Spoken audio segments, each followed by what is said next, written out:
not yet done. Okay. Now, quick comments lang, Gwen, and I hope that you will all also listen because this will be things, practical things that you have to consider when you're presenting your paper, whenever it's a national conference or international conference. So just simply inside the classroom. Okay. Number one is I like Gwen signposting, right? You know where she is, where she's leading you. No, it's very clear the parts of the paper.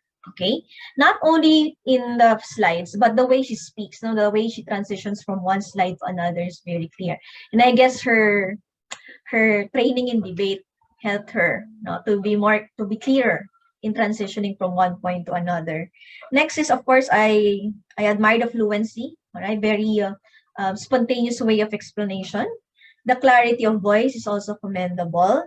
And then I like that you have sources for your answers, like you can still quote people even when you're answering. So that only shows that she's a very intelligent researcher. No? She knows page by page what she's doing. All right.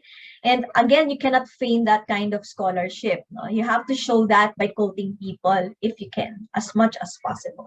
So very good, no, very impressive.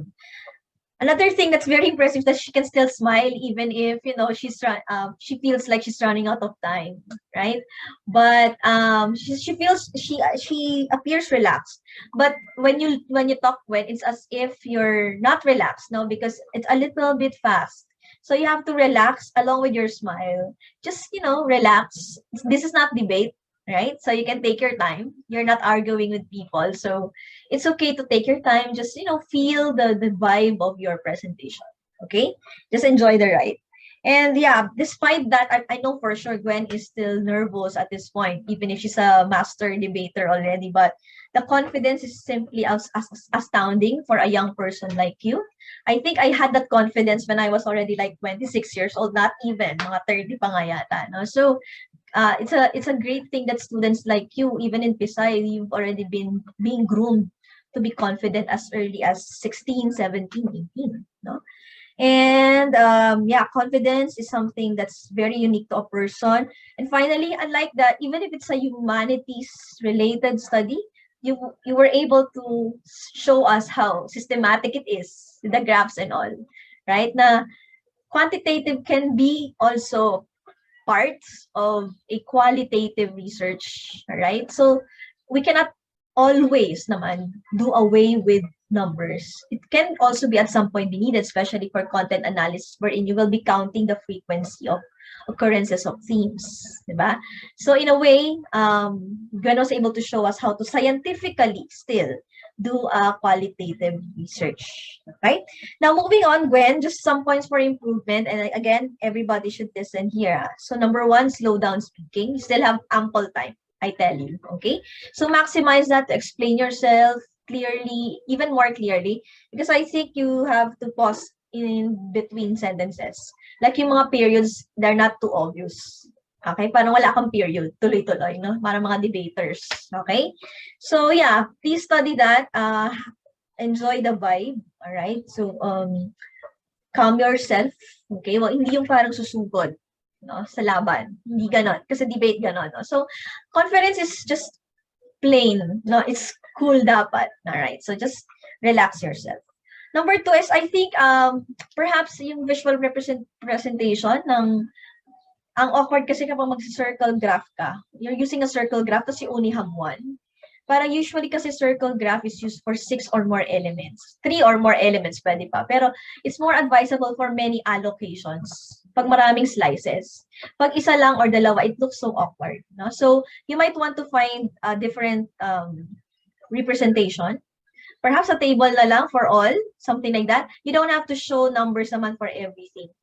So just one great table for all, perhaps, no? And then just show the salient features in the next slides. Ganon, okay?